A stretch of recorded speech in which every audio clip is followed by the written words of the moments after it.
आज 20 नवंबर सन 1984 हम हिंदी रंगमंच के सुप्रसिद्ध निर्देशक, अभिनेता, नाट्यकार श्री सत्यदेव दुबे से बातचीत रिकॉर्ड कर रहे हैं।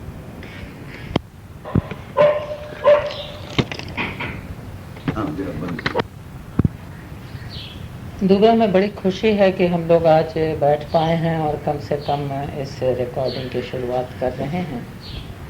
जैसा कि तुम्हें हमने बताया, हम लोग नाट्य शोध संस्थान में ये प्रयत्न कर रहे हैं कि थिएटर के साथ जुड़े हुए व्यक्तियों के बारे में तथ्य, उनके दृष्टि, उनके विचार हम लोग एकत्र कर सकें।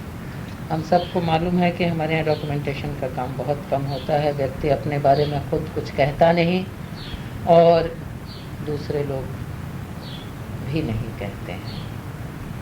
तो ये प्रयत्न उसी दिशा में है और हम लोग आमतौर पर कोशिश यही कर रहे हैं कि जहाँ तक संभव हो सिलसिलेवार चर्चा करें और एक तरह से वो थिएटर के क्षेत्र में उस व्यक्ति द्वारा किए गए कामों का लेखा जोखा हो।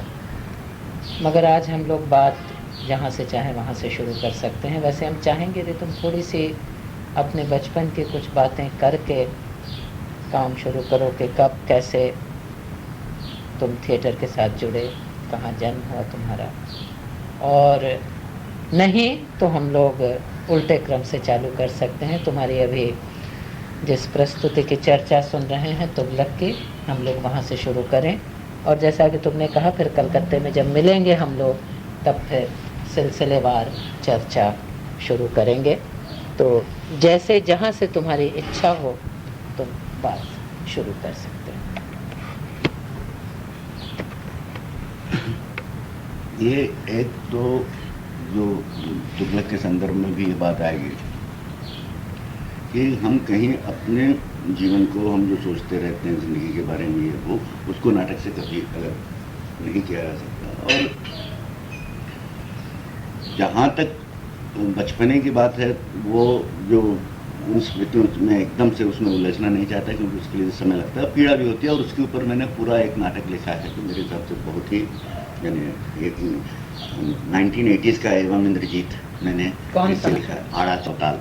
अच्छा, तो आप ये समझ लीजिए कि वो उसमें इंद्रजीत की छाप है, फॉर्म भी वही लिया। लेकिन कि कहीं पे कि इंद्रजीत की समस्या हर स्तर पे बदलती जाती है और बादल सरकार के खिलाफ आज भी मेरा ये आरोप है कि उन्होंने इंद्रजीत जैसे नाटक को नकार दिया। हालांकि पिछले मरते जब श्यामानंद के यहाँ मिले थे उन्होंने उस बात को कहा, डिनाई किया कि नहीं, मैंने ऐसे कोई स्टेटमेंट नहीं, मैं इंद्रजीत को नहीं नकारता। तो मैंने कहा ये सुन के मुझे बहुत खुशी हुई कि आप इंद्रजीत को नहीं नकारते, क्योंकि इंद्रजीत से मेरा इतना ज़्यादा एक व्यक्तिगत लगाव हो गया था। आपका अनुवाद जब आया था उस समय से और आज तक मुझे इंद्रजीत हिंदुस्तान के बहुत अच्छे, अगर 3-4 नाटक ले जाएं तो वो एक जिसको भारतीय नाटक, हर अर्थ में नाटक की दृष्टि से, संवेदना की दृष्टि से और भारतीयता की दृष्टि से। अब भारतीयता क्या है इसकी व्याख्या तो नहीं की जा सकती, लेकिन मुझे वो जो बादल सरकार के वो जो वाक्य थे, जो एवं इंद्रजीत का लेखक कहता है कि भाई मैं ये भी नहीं जानता, ये भी नहीं जानता, ये भी नहीं जानता, तो मैं क्या करूं? तो मैं उन्हीं चीज़ों के बारे में लिख सकता हूं जिसके बारे में मैं जानता हूं। और मुझे लगता है वही हर नाटककार को करना चाहिए। और एक सीमा आती है जिसको क्रिएटिव मेनोपॉज कहिए, जो कि बादल सरकार के भी आए। उन्होंने क्या कहते हैं, अपना जो प्रोड्यूसर का रोल इख्तियार किया कि उनको लगा कि वो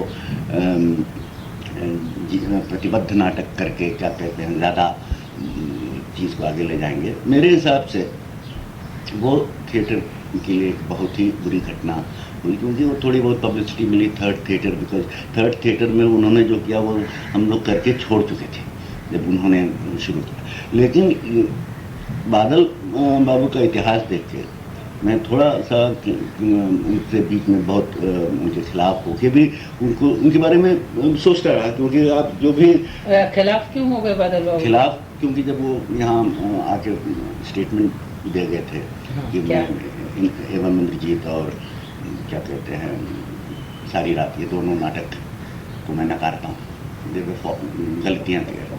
तो उससे तो मैंने कहा जो आदमी मेरा जीवन नकारता है वो गड्ढे में जाए, मेरे को उससे क्या लेना देना। मेरा तो सीधा ही था कि इंद्रजीत से मेरा जीवन इतना जुड़ा हुआ है, अगर कोई मेरे अतीत को इस बुरी तरह नकारता है तो जा गड्ढे में, मुझे फिर कोई में दिलचस्पी नहीं रहेगी। क्योंकि भाई थिएटर करते हैं, क्या कर लेंगे थिएटर में, थिएटर की सीमाएं हमको भी मालूम है, इतने सालों से कर रहे हैं।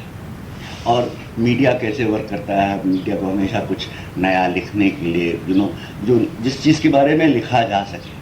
नाटक के प्रयोग के बारे में तो किसी को लिखना आता ही नहीं, क्योंकि नाटक के प्रयोग के बारे में बहुत कम लोगों की वो क्षमता रहती है, एक किस्म का स्पेशलाइजेशन उसके लिए ज़रूरी रहता है। बहरहाल तो वो जो उनके बाबू की भूमिका, जो लेखक की भूमिका थी, उस समय भी मैं उससे पूरी तरह सहमत था। आज तक भी है कि मैं अपने क्लास को नहीं नकारता। मेरा ये विश्वास है कि लोअर, मिडिल और अपर क्लास बिल्कुल बेकार है, उससे मेरा कोई संबंध नहीं है, वो जीवन में कुछ नहीं दे सकते। और जो किसान और मजदूर है भाई, मैं उनके बारे में नहीं जानता और नहीं जान सकता। आसपास की गरीबी का मेरे ऊपर क्या प्रभाव होता है, वही अंततः ज़्यादा उपयोगी है। ये हो सकता है कि जैसे पार्क फिल्म की मैं बात करूँ, मैं तो कभी वैसी फिल्म नहीं बना सकता, लेकिन ऐसी फिल्म मुझे हिला सकती है। इसका मतलब मैं भी जागरूक हूँ और मुझे अच्छा लगता है कि कोई उस तरह की चीज़ है। माधव बाबू का मैंने बात का काम देखा नहीं है, लेकिन जो रिपोर्ट बात का कोई काम नहीं देखा, नहीं काम नहीं देखा। अच्छा, मगर कुछ एक देखने लायक है, बहुत अच्छा काम किया। जैसे वो उनके वो आवृत्ति, उनके मिशेल की आवृत्ति जुलूस देखा था, अच्छा था, बिल्कुल रिप्रोडक्शन था, लेकिन वो अच्छा था तो ठीक है। लेकिन वो थिएटर आगे नहीं जा पाता। ये जो क्या कहते हैं ग्रुप थिएटर है, ये वो एक सीमा आके स्लोगन मॉन्गरिंग हो जाता है, सिर्फ नारेबाजी हो जाता है। कभी कभी अच्छा हो जाता है जुलूस, उसमें यहाँ भी बहुत चला, क्योंकि आप किसी भी ढंग से थिएटर अच्छा रहता है तो वो चलता है, ठीक है। अब ये जो मेरा एक मिडिल क्लास से जो लगाव है, और इसीलिए गिरीश कर्नाड, तेंदुलकर वगैरह से ज़्यादा लगाव है, इसमें तेंदुलकर कभी साइड नहीं लेते किसी को, जो देखते हैं वैसे करते। लेकिन ये मुझे हमेशा एक आभास रहता है कि तेंदुलकर देख रहा है, और तेंदुलकर की पूरी पृष्ठभूमि मुझे मालूम है, कहीं उससे मैं थोड़ा जुड़ा हुआ हूँ। उनकी क्या समस्याएं हैं, क्या तकलीफ़ें हैं, क्या प्रेशर है, उसके बावजूद, और यहाँ पे थोड़ा सा व्यक्तिगत परिचय होने के कारण थोड़ा सा फायदा है, उनके मैं नाटक देखता हूँ तो मुझे उससे बहुत एक मैंने कि नहीं भाई कोई सोच रहा है, कोई देख रहा है। मिडिल क्लास का आदमी बेबी जैसा नाटक लिख सकता है, मेरे लिए तो एक बहुत ही ग्रेट नाटकों है। क्राफ्ट वाइज तेंदुलकर का कोई भरोसा नहीं था, कभी बहुत अच्छा क्राफ्टेड नाटक लिखते हैं, कभी उनके क्राफ्ट उनका कमज़ोर पड़ जाता है। बेबी में शायद उनका क्राफ्ट कमज़ोर पड़ गया, लेकिन जो दृष्टि उस नाटक में तेंदुलकर ने देखी, यानी आज भी मेरे हिसाब से हिंदुस्तान का यानी 3-4 नाटकों में मैं बेबी को भी वो अच्छा। गिरीश कर्नाड से तो व्यक्तिगत एक दोस्ती थी। तेंदुलकर के बारे में और भी विस्तार से हम बाद में भी बोलेंगे, जितना याद रहेगा हम उसकी पढ़ के और याद करके नहीं बोलेंगे, उस समय तक याद कोई हर जाने जो याद रहे बोलते चलो, बाद में। तो गिरीश कर्नाड से एक तो हमसे उम्र में कम है और बहुत ही चार्मिंग आदमी है, और उसकी भी पृष्ठभूमि वही छोटे शहर से आया हुआ अंग्रेजी दां। हम भी अपने ज़माने में अंग्रेजी दां थे, अब भूल गए अंग्रेजी बात दूसरी, तो वो एक लगाव रहा। अब तुगलक का एक इंटरेस्टिंग चीज़, तुगलक हम जब से हाथ में आया तो इसके पहले कि दिल्ली में प्रयोग हो, हम जगह जगह जाके पढ़ के अच्छा। तुगलक करने में हमें अड़चन हमेशा थी कि हम 20-25 आदमी जुटाने में हमको बहुत तकलीफ थी, औरतें जुटाने में हमें कभी तकलीफ नहीं थी, पुरुष पात्र जुटाने में हमें सचमुच हमेशा तक। और कुछ ऐसी बात हुई जो पोस्टपोन होता रहा, और फिर एक ऐसी सीमाएं, थोड़ा सा झगड़ा भी हुआ गिरीश से। तो हमने कहा कि आपने अगर दूसरे को ये दिया है कि भाई इतने महीने पहले तक या इतने महीने बाद तक तुगलक का कोई प्रयोग नहीं हो पाएगा क्योंकि अंग्रेजी वालों ने, तो आप मेरी भी कंडीशन मानिए कि बम्बई में तुगलक का हिंदी प्रयोग नहीं होगा, मैं ही करूँगा। गिरीश ने वो क्या कहते हैं कंडीशन मान ली, क्योंकि वो उस मामले में ज़रा ज़्यादा ही मुझे एकोमोडेट करता है। अब वो कंडीशन मान ली उन्होंने, तो अलकाजी का और NSD का तुगलक अभी तक बम्बई में वो कोई परमिशन ही उसने नहीं दी। तो कहीं तो वो एक अपराध भावना की, नाटक हर बार पढ़ता हूँ अच्छा लगता है और मुझे समझ में नहीं आ रहा था, क्योंकि होता क्या है कि इतने सारे क्या कहते हैं कंडीशनिंग हमारे दिमाग की हो गई रहती कि ऐतिहासिक नाटक है, ऐतिहासिक, तो कहीं वो भव्यता उसकी दिमाग से जाती नहीं। तो एक कुछ वर्ष पहले मैंने कहा ये भव्यता बिल्कुल काट के मैं उसके शब्द कहूँगा, मुझे नाटक आज भी अच्छा लगता है और आज भी बहुत ही रेलिवेंट लगता है। तो उसके शब्दों के अब कैसे जाएं कैसे जाएं कैसे। अब पूना में संयोग से एक बार इनका पुराना एक ग्रुप था, वर्कशॉप लिया था 3 दिन का। इन लोगों ने कहा कि वर्कशॉप ली हो गई थी, मैंने कहा 6 महीने चलेगा और स्पीच के ऊपर करूँगा। हालांकि मैं मराठी के ऊपर मेरा उतना अधिकार नहीं, लेकिन और वो सब उन्होंने मान लिया। और मैं कहा तुम लोग तुगलक की रीडिंग शुरू करो, तुगलक को हम बेस बनाएंगे, क्या कहते हैं। तुगलक का मराठी अनुवाद उपलब्ध था या तुमने? उपलब्ध था, वो तेंदुलकर का किया हुआ।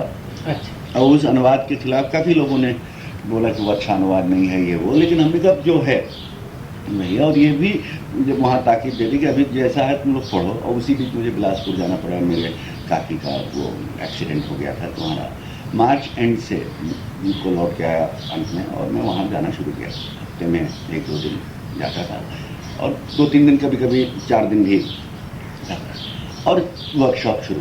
अब मेरा जैसे एक्टिंग के बारे में भाई मुझे थियरीज मन करता, मुझे इंटरप्रिटेशन करके बता। और सबसे पहली बात जैसा मैंने तो भाई नाटक में संवाद तो याद होनी चाहिए, डायलॉग स्पष्ट रूप से बोलनी चाहिए। और हमेशा जो मैं उदाहरण देता कि अगर गाने वाला एमेटर सिंगर भी इतना रियाज करता है तो आपको रियाज करना चाहिए। रियाज के बाद अच्छा, रियाज करने के बावजूद भी आप महान गायक बन जाएंगे या महान अभिनेता बन जाएंगे, इसकी कोई गारंटी नहीं है, लेकिन कुछ तो स्तर आएगा। और शब्दों में सुर क्या होता है, शब्दों में लय, ये सब जो चीज़ें हैं, जो शौ जैसा आदमी भी दुखी हो गया, क्योंकि उसको तो उसके कान बड़े पक्के थे शब्दों के मामले में, लेकिन कभी ऐसी स्क्रिप्ट नहीं बन पाई जिससे कि कौन से संवाद किस लय से बोले जाएं, इसका पूरा प्रामाणिक रूप से क्या कहते हैं यानी लिख के बताया जा सके। और शौ के समय में आज जो रिकॉर्डिंग का एडवांटेज है वो नहीं था, लेकिन इंग्लैंड में तो एक ट्रेडिशन रहा है भाई, हर साल शेक्सपियर होते ही रहता है। अब वो जितने आप देखते रहते हैं तो कितना अस्पष्ट बोलेंगे कुछ दिनों के बाद, क्योंकि आपका कंपटीशन वहाँ इतना ज़्यादा है कि अगर ऐसा पात्र है जिससे अस्पष्ट भाषा बोलनी है, उसके लिए भी स्पष्टता की आवश्यकता। अब मेरे बहुत सारे रूल्स मैंने जो खुद डिस्कवर किए हैं, कुछ दूसरे जगहों से लिए हैं, और समय लगता है। क्या इस पर कुछ लिखा है दुबे तुमने? लिखा तो नहीं है, लेकिन मैंने पूना के लड़कों से एक वो दिया है, मैंने करीब 130 प्रिंसिपल्स उनको। अच्छा। क्रूड मैंने कहा मैं तुमको एक्टिंग के क्लीशेस सिखाऊंगा। होता क्या है, ज़्यादातर लोग क्लीशेस तक पहुंच के उनको लगता है एक्टिंग आ गई, नहीं, मैं तुमको क्लीशेस सिखाऊंगा, उसके बाद एक्टिंग क्या है खोजना तुम्हारा काम है। लेकिन बहुत कुछ ऐसा है कि अगर मेहनत करें तो मैंने उनसे कहा कि नोट्स तुम लोग रखना। नहीं, हमने खास करके इसलिए हम पूछ रहे हैं क्योंकि अपने यहाँ ये दुर्भाग्य है कि थिएटर की ट्रेनिंग जो हो रही है वो ज़्यादातर, और स्पीच की भी वेस्टर्न पैटर्न पर हो रही है, जो कि हम लोगों के लिए हर भाषा की अपनी विशेषता है, स्पीच की अपनी विशेषता है। स्पष्टता तो ठीक है, वहाँ भी मानी जाएगी और यहाँ भी मानी जाएगी, वॉल्यूम ये, तो उसके लिए यदि कुछ इस दिशा में काम किया जाए। देखिए, एक तो पहली बात है कि वेस्टर्न आधार पे भी कुछ स्पीच पे काम नहीं। एनएसडी की ट्रेजेडी ये रही है, तो इसीलिए एनएसडी में वही एक्टर ज़्यादा उभर के आए जिनके कुछ अपने आप ही स्पीच अच्छी थी, जिनका भाषा का सेंस अपने आप, कुछ लोग होते ही हैं कि जैसे मैं एक एग्जाम्पल दूँ कि एक बहुत ही जो कि जिसका अभी कोई नाम नहीं है, पहले मरतबे मुझे मंच पे दूसरे की हिंदी अच्छी लगी, वो एक बीएस थापा करके था। अच्छा। लेकिन उस आदमी को कभी पता ही नहीं लगा कि वो इतना अच्छा बोलता है। वो उसके एक्टर जो उनसे बुलवाता था वो इतना बकवास था, क्योंकि उसको कुछ एक गुण भगवान ने दिया हुआ था, जब भी वो बोलता था वो सजीव हो जाता था। तो ये जो सजीवता है बहुत हद तक क्या कहते हैं इसके पीछे एक टेक्निक है, और अंग्रेजी से भी वो टेक्निक सीखी जाती है, क्योंकि भाषा के हर भाषा की अपनी विशेषता होती है, लेकिन मंच की भाषा में एक परंपरा है, और उस परंपरा को आप तोड़ना चाहें तो बहुत आप तोड़िए, लेकिन उस परंपरा को जाने बगैर आप नहीं तोड़ सकते, उस परंपरा को आप जाने बगैर नहीं तोड़ सकते। तो ये ऐसे कुछ प्रिंसिपल्स हैं और इन्होंने सब नोट डाउन किए हैं, ऐसा कहते हैं, और कभी एक उसका हम वो बना के विस्तार से वो करेंगे। लेकिन इस बीच में मैंने उनको एक एक्सरसाइज दी कि भाई मैंने जो स्पीच के बारे में बोला, चलो एक इसका इम्प्रोवाइजेशन करो। तो एक मरतबे 2 लड़कों ने किया, हालांकि वो खुद उतना अच्छा नहीं कर पा रहे थे, लेकिन 25 मिनट तक अच्छा काफ़ी उसमें अपने ढंग से थोड़ा ह्यूमर भी डाला। कम से कम 50% जो मैंने कहा था वो उनको समझ में आया है, ये तो उससे समझ में आ गया, लेकिन अब उसको कार्य रूप में किस रूप में परिणित करते हैं ये भविष्य बताएगा। तो अब वो स्पीच का जो ऑब्सेशन था, ये वर्कशॉप शुरू हुआ जाता था, ये वो मराठी कविताएं, और कि देखिए आप ये ऐसा बोल रहे हैं, क्यों बोल रहे हैं, सोचिए, ये परंपरा मराठी, लेकिन ये परंपरा है, ये क्या आप गानों को आदतन आप बोल रहे हैं, इससे अर्थ निकलता है क्या? इससे अर्थ निकलना चाहिए। शब्दों में तो अर्थ है ही, लेकिन जब आप बोलते हैं तो अर्थ निकल रहा है, और वो जीवंत तभी होता है जबकि सही अर्थ वो प्रोजेक्ट कर पाते हैं। मुझको तो ऐसा अब उसमें क्या होता है कि बहुत सारी थ्योरीज पे एकदम है कि भाई मैं हमेशा लोग कविताएं पढ़ो, जैसे हिंदी प्रोज बहुत कम लोग अच्छे, कि प्रेमचंद से शुरुआत करके उसके बाद बुरा ही लिखा है, 2-4 लोगों ने ही अच्छा लिखा है, और भारतीय भाषाओं की एक नॉन ड्रामेटिक क्वालिटी रही है कि जैसे अपना जो क्रूडली अगर कि हर वाक्य किसी ज़माने में है से अंत होता है, धीरे धीरे नाटकों की वजह से और अनुवादों की वजह से, और राकेश को और भारती जी के अंधाई को छोड़ दिया जाए तो बाकी सबसे ज़्यादा अच्छी हिंदी अनुवादों में ही आई, ज़्यादा जीवंत, क्योंकि कहीं मूल भाषा के कुछ रिदम्स, जैसे पगला घोड़ा बोलते समय हम लोग को कोई तकलीफ नहीं हुई, कोई अन्य शब्दों का एकाध वर्ड इधर उधर हेर फेर किया, इधर सरोजनी वर्मा का भी अनुवाद आसानी से, हालांकि वो ज़्यादा हिंदी प्रदेश, फिर भी कहीं मूल के नज़दीक रह के उस। अच्छा, मराठी में भी पहले एक ये मान्यता थी कि भाई ये मराठी के चौकटी में बदलना चाहिए, तो मैं हमेशा कहता हूँ चौखट को बड़ी करो। अनुवाद का जो मेरा अपना अनुभव रहा है कि अनुवाद का अर्थ है कि मूल को अपने नीचे, अपनी भाषा के स्तर पर मतलब अपनी भाषा को उस स्तर पर, और इसीलिए जैसे जिसने अंग्रेजी में रामायण का अनुवाद किया 11 वर्ष लगे, कि टॉल्स्टॉय जैसा आदमी जब उसके नाटक वॉर एंड पीस का अनुवाद होता है तो वो कहता है अंग्रेजी का अनुवाद जो है मेरे मूल रशियन से ज़्यादा अच्छा। और वेस्ट में तो ये परंपरा थी, बड़े जो राइटर्स थे एक दूसरे का अनुवाद भी करते थे, और अच्छे लेखक थे इसलिए उनको मूल भी समझ में आता था, और जब वो करते थे तो भाषा अभिव्यक्ति स्टाइल सब अच्छे हो जाते।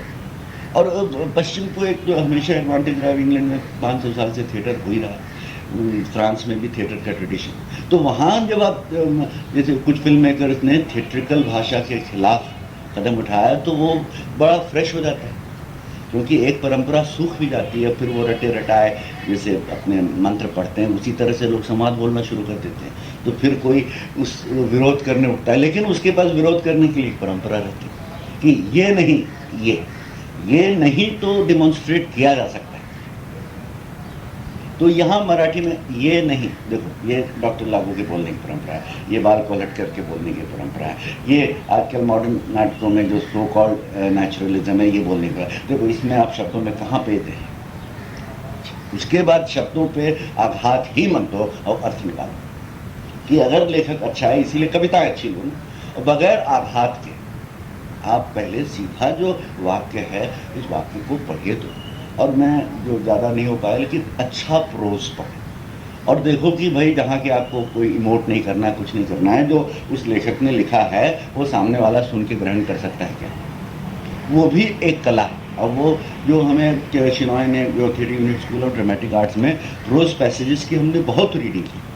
क्या होता है कविता में भी कभी कभी जो खासकर जो लयबद्ध कविताएं होती हैं तो उसका एक आप उस रिदम में, प्रोज में हर प्रोज राइटर की भाषा का एक अपना रिदम रहता है, अंग्रेजी रह के, तो वो पढ़ के कि कहीं पे ये जो अंतर है वो कानों को कहीं पे वो बीज उसका पड़ गया था, और जब अंग्रेजी इसका साहित्य का अध्ययन किया तो उसमें कान थोड़ा और पक्के हो गए कि प्रत्येक अच्छे लेखक की भाषा एक दूसरी रहती है, और भाषा सिर्फ लिखी हुई नहीं, ध्वनि।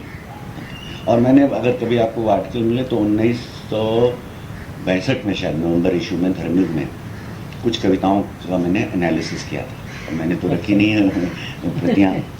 और वो जो मेरी फेवरेट कविताएं थी वो उनका क्या कहते हैं मैंने एनालिसिस किया था ध्वनि के रूप में। अच्छा। तो मैं इसी की कविताएं पढ़ो और सीधे बोलो, सीधे बोलो, कहीं आघात मत दो। और ये जो एक क्योंकि ऐतिहासिक नाटक था तो ये ऐतिहासिक ढंग से बोलने की जो परंपरा है, कम करो कम करो कम करो कम करो, और बगैर तेंदुलकर की भाषा को बदले, इसका अर्थ निकालो। Speak as if you are speaking today. Rhythms रहेगी लेकिन ऑब्वियस रिदम को काटो। तो पूरा निगेशन से ये नहीं ये नहीं ये नहीं, और रिहर्सल शब्दों को अपने सुनो। इन्हें एक सीमा ऐसी आ गई थी कि आज भी जब जो मिस्टेक्स कर रहे हैं उनको मालूम है हाँ कि यहाँ हम अभी भी रिदमिक, तो अब वो कुछ रिदम तो रहेगा, और जहाँ अर्थ निकलता है, जब तक अर्थ निकलता है तो कुछ रिदम अगर पुराने टाइप का भी आ जाए तो कोई इतना भी वो नहीं हो जाता, और हर प्रोडक्शन क्या कहते हैं एकदम परफेक्ट रहे, उसमें भी मेरा और भाषा का रूप एकदम कैसे बदल जाएगा फिर उस भाषा का, क्योंकि हम जो लिखा हुआ है उसको हमने उसमें जो थोड़ा सा नियम डाला कि जो लिखा हुआ है उसको एक आध ही जगह जहाँ मुझे कुछ चेंज तो हम चेंज नहीं करेंगे, उसी तेंदुलकर की भाषा को हम मॉडर्न ढंग से कहेंगे। तो ये अपने ऊपर, क्योंकि एक तो ये होता है कि भाई अगर मुझे मारे कि पूरा आप रीराइट कर लीजिए, एक तो वो तरीका होता है, और एक तरीका ये होता है कि जो है उसको बगैर उसमें वो ये एक आध ही शब्द इधर उधर किया होगा, लेकिन अब तो मराठी में तुगलक का ये पहला प्रोडक्शन हुआ नहीं, इसके पहले तो अरविंद देशपांडे ने किया था ना 71 में, अच्छा प्रोडक्शन किया था, लेकिन वो भव्य प्रोडक्शन था कि मेन एक्टर अच्छा था ये, तो वो प्रोडक्शन एक तो हमने देखा हुआ था, तो हमने कहा हम देखो ये भव्यता काट देंगे, यानी यहाँ तक हम लेवल्स भी नहीं रखेंगे, तो मुझे लेवल्स नहीं। अरे मैंने कहा कहीं लिखा हुआ है क्या कि लेवल्स आना ही चाहिए नाटक में, जिससे नाटक अच्छा हो जाता है। मैं कहा लेवल क्यों चाहिए, उसके पीछे भी दृष्टि होती है। तो मैं कहा अभी सिंपल कॉम्पोजिशंस क्या हैं आप लोग को समझ में नहीं आते, और कॉम्पोजिशंस क्यों होने चाहिए ये समझ में नहीं आता, तो लेवल्स की कोई ऐसी आवश्यकता नहीं, जब जरूरत पड़ेगी तो लेवल्स आ जाएंगे। और तो ये भी एक कंडीशन है कि इस नाटक में लेवल्स नहीं लगाएंगे, अच्छा। इस नाटक में सेट नहीं करेंगे, और नाटक करेंगे कि नहीं इसका भी नहीं, हम अपने रिहर्सल करेंगे, और रिहर्सल होती है। अब इस प्रोसेस में कुछ लोगों ने कुछ चीज़ें डिस्कवर करनी शुरू की, जो 3-4 मेन एक्टर्स थे, क्योंकि 20 लोगों में से 3-4 के ऊपर ही ज़्यादा प्रभाव पड़ा, और बोलते बोलते बोलते बोलते एक सीमा आई कि मैंने नाटक सेट करना शुरू कर दिया। जो नाटक सेट, क्योंकि मैंने इतनी बार पढ़ा है उस नाटक को, मैं कभी कॉन्शियसली सेट नहीं किया, ये लिमिटेशंस रख ली थी, और उसमें ही नाटक इमर्ज होने लगा। और मेरा ये कि क्या कह रहा है लेखक के कहने पे, लेखक के कहने, अब जैसे जैसे करते गए कुछ समस्याएं भी आई। तो एक तो मैंने पहले सोच लिया थी दरबार सीन कभी ठीक हो ही नहीं सकता, ना मैं इतने लोग इकट्ठा करूंगा, और मैंने इकट्ठे कर भी लिए। आपको दरबार सीन याद है, तुगलक जहाँ पे उसके ऊपर उसकी हत्या का वो होता है। तो मैंने कहा कि तुगलक को अभी तक कितना जाना है लोगों ने, मैं तुगलक को कहीं भी बैठाऊंगा जब समूह से बोलेगा वो, तो मुझे उसमें से कुछ नहीं मिल रहा था। ऐसा लग रहा था कि तुगलक बोले जा रहा है, जो उसके विरोधियों को जो कुछ कहना वो भी, क्योंकि ग्रुप में बैठे हुए सब एक किस्म की पगड़ी लगा के बैठेंगे, तो किसी का कुछ। मैंने वहाँ एक मेजर चेंज किया, मैंने कहा भाई ये पूरा कि नमाज के लिए जो उसके पहले की प्रक्रिया है, फिर बैठने का, और फिर ये नमाज शुरू होती है, ये वो क्या कितना भी अच्छा, मैं इसको नकारता हूँ, मुझे ये नहीं दिखाना है ये जो प्रोसेस है, क्योंकि मैं उसके रिचुअलिस्टिक एस्पेक्ट में इंटरेस्टेड नहीं हूँ। ये नहीं कि रिचुअल का एक अपना मज़ा नहीं होता, और हमेशा वो नमाज वाला सीन हर प्रोडक्शन में लोगों को अच्छा लगता है, क्योंकि सामूहिक रूप से कभी भी कोई चाहे बाइबल का पाठ करे या कुरान का करेगा, वो अच्छा ही लगता है। मैं कहा हम ये रिचुअलिस्टिक एस्पेक्ट कर देंगे। और मुझे एक लगा कि जो तुगलक को बहुत बुरा लगता है कि सिहाब, जिसके साथ भी उसने पॉलिटिक्स खेली थी, जिसकी बात करें, कहीं पे मुझे लगता था कि तुगलक के मन में सिहाब के लिए एक, जो शायद मेरा अपना हो गया, उम्र बढ़ रही है कि किसी को एक पुत्र के रूप में देखने की एक इच्छा हो जाती है। तो मुझे लगा कि अगर सिहाब के लिए इसके मन में थोड़ी भावना आ गई, जो कि लाइनों में व्यक्त है, तो मैं ये साले दरबारियों को क्यों इतनी इंपॉर्टेंस दूँ, को मेरे रिश्तेदार तो नहीं ना, सिहाब भी लड़का कर रहा है, मेरे ज़्यादा नज़दीक है एज एन एक्टर भी, और तो मैंने दरबारियों की सारी पंक्तियाँ इसको दे दी सिहाब को। अच्छा। और दरबार का आधा सीन ये तुगलक और सिहाब बैठ के शतरंज खेल रहे हैं।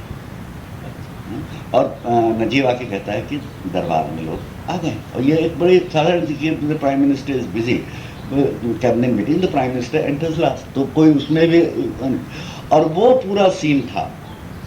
ये ऑडियंस को पता नहीं लगता कि तुगलक को उसके अगेंस्ट जो प्लॉट है वो मालूम है कि नहीं, और वो हमेशा हर बात से हाथ तक पहुंचाने की कोशिश कर रहा है। उसके सामने तुम बोलो, तुमको क्या नहीं समझ में आता, मैं तुमको समझाऊंगा ये वो। और साहब कहते आप हमें आज्ञा दे सकते हैं, आप ऐसा क्यों करती हो? कहता तुम मुझे साथ दोगे, तुम और दरबारी लोग। भाई तो साहब कहता मैं दरबारियों के बारे में नहीं कह सकते, मैं आपके साथ कुरान पर कसम खाऊंगा। साहब कहता आप मेरे ऊपर इतना भी विश्वास नहीं कि कुरान पे। और वहाँ पे कहीं पे तुगलक के अंदर कुछ टूटता है, ये भाव आया, वहाँ अजान शुरू होती है और नजीब कहता है साहब चलिए दरबार पे चलिए नमाज। तुगलक कहता आज नमाज हम दरबार में ही पढ़ी। अब शतरंज खेलते समय जैसे पहले ही दाम, क्योंकि ये तो बिल्कुल सीधे इस्टेब्लिश हो गया है ना कि जब नमाज का वक्त, किसी तरह उनको नमाज के लिए बाहर मत जाने देना, दरबार में ही नमाज होनी चाहिए, ये तो दर्शकों को मालूम है। तो पहला ही वाक्य से तुगलक कहता है दरबार सीन में, आज हम नमाज पढ़ने के लिए वहाँ जाएंगे। उसके बाद चर्चा तुम्हारी चाल। तो ये वहाँ का वो ड्रामा की, और अब क्योंकि इतना देर हो गई, अजान शुरू हो गई, तब तो नमाज यहाँ पढ़नी ही पड़ेगी, तो इसलिए वो दरबार में जाता है। अब दरबार में जाता है, उसके बाद हमारा ब्लैकआउट है, और बर्नी तो सूत्रधार के रूप में है ही, और बर्नी दरबार में था, तो पूरी घटना का वर्णन ब्लैकआउट में बर्नी करता है। अच्छा, ये ब्लैकआउट में जो ये था, ये ब्लैकआउट आपको पता है थिएटर में रहेगी कि हमेशा समस्या होती है, कितना भी करो कुछ तो आ जाता है। अच्छा, अगर बहुत लाउड म्यूजिक रहे तो थोड़ा सह भी लेते हैं लोग, उतना इक्विपमेंट कभी रहता नहीं हम लोगों के पास।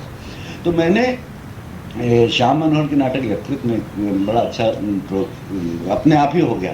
मतलब ब्लैकआउट्स आ रहे हैं, कुछ संवाद ब्लैकआउट में ही सीन शुरू करने, क्योंकि कुछ ऐसा रहता था कि एक मन की बात बोले जा रही है और फिर एकदम से सीन में जाती थी। मैंने कहा ये जो ट्रांजिशंस हैं, जिसमें सेट भी थोड़ा सा बदलेगा, कुछ प्रॉपर्टीज भी जाएगी, आप ब्लैकआउट में बोलिए।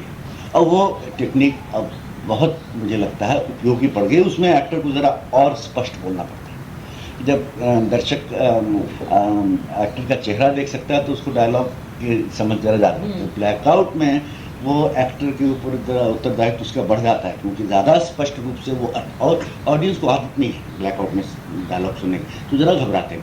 लेकिन अब वो टेक्निक मैंने हृदय में भी थोड़ा इस्तेमाल की, तो ट्रांजिशन अच्छे मिल जाते हैं और एक अजीब किस्म का अटपटा अनुभव भी रहता है जो मुझे अच्छा लगता है। तो यहाँ पे बर्नी वो डिस्क्राइब करता है, और जब लाइट आती है तो बर्नी अपनी पोजीशन में है, तुगलक नाराज और सिहाब को पकड़ के 2 सिपाही खड़े हुए होने चाहिए। और वो सीन में कहीं मुझे कमी नहीं मिली, और वो सिहाब को मारता है। मैंने कहा था हम प्रॉपर्टीज भी नहीं यूज करेंगे। सिहाब को मारते हैं, सिहाबुद्दीन को तुगलक मारता है ना बाद में। अच्छा, तो वो जमीन से ऐसी इमेजिनरी कटार उठा के, मैंने कहा अगर लोगों को दिलचस्पी है तो कटार उनको दिखेगी। मैंने कहा है वजन में, जहाँ मैंने लाइट्स भी नहीं यूज़ की थी, कुछ नहीं यूज़ किया था, सब तलवारबाजी हो रही थी, लोगों ने पूरा एक्सेप्ट किया। ये क्यों नहीं एक्सेप्ट करते हैं कि वही उठाता है कटार और उसको मारना शुरू करता है वही। लेकिन ये जो एडिटिंग की वजह से, जो मैंने फिर गिरीश से कहा, ये तो मैं आपको बता रहा था कि कैसे मेरे दिमाग में ये चीज़, तो मैंने गिरीश से कहा यार कि तुम ये सूत्रधार इसको बना दो तो मेरा ये सेट चेंजिंग का प्रॉब्लम सॉल्व हो जाए। तो उसने कहा तुम लिख, तो मैं कर दूंगा। तो एज यूजुअल मैंने थोड़ा सा लिख के दिया, तो गिरीश ने उसमें थोड़ा आलस दिखाने की कोशिश की, ये तो ठीक है, व्हाट्स रॉन्ग विद दिस, ये तो काफ़ी है। नहीं गिरीश तुम जरा बैठ के, तो बीवी का थोड़ा प्रेशर आया, क्योंकि उसकी बीवी, नहीं तुम लिखोगे, नो जॉब, नो फिल्म में एक्टिंग करते करो, बट जॉब लेके आप नहीं बैठेंगे, आप लिखिए। तो जरा हमने उधर से भी प्रेशर आया होगा। तो गिरीश ने पहला सूत्रधार का पीस लिखा। सूत्रधार को सडनली उसको सूत्रधार कहता है भाई इतिहास नाटक है, इसको समझना चाहिए, मैं इसको जोड़ूंगा, क्योंकि इतिहास को समझ के ही हम अपने, और लेकिन हमारे पहले भी कोई इतिहास लिख चुका है, उसको तो हम डिनाई नहीं कर सकते। तो कैसे क्या ये जितने, तो बड़ा एक अच्छा इमेज लाता है कि जैसे हम नाई की दुकान पे बैठे हुए हैं और अपना चेहरा, बालों को इतने सारे आईनों में देखने की कोशिश की, लेकिन हमें पूरा सर कभी नहीं दिख पाता, कोशिश करते हैं तरह तरह से सर देखते ही। और उसके बाद उसने कहा कि मैं सिर्फ सूत्रधार नहीं हूँ, बर्नी भी हूँ। और जब वो पहनता है तो वो बोलना शुरू करता है इस्लामिक संस्कृति के बारे में। अच्छा, अब वो जो बोलता है सब हिस्टोरिकली करेक्ट है, लेकिन हिंदुस्तान में हम लोगों ने कभी इस्लाम के बारे में अच्छी बात सुनी ही नहीं।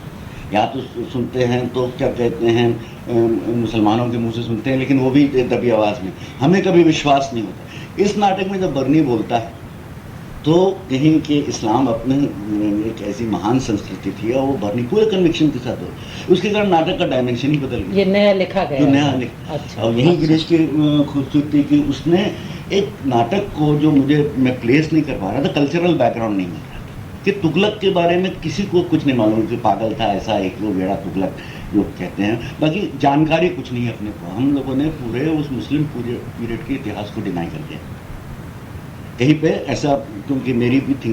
तो इससे मुझे एकदम से कहीं पे ये लगा कि वातावरण मिल रहा है नाटक को, ऐसा मेरा विश्वास है कि इससे वातावरण। और यहाँ पे गिरीश की रिकॉर्डिंग कंटिन्यूड।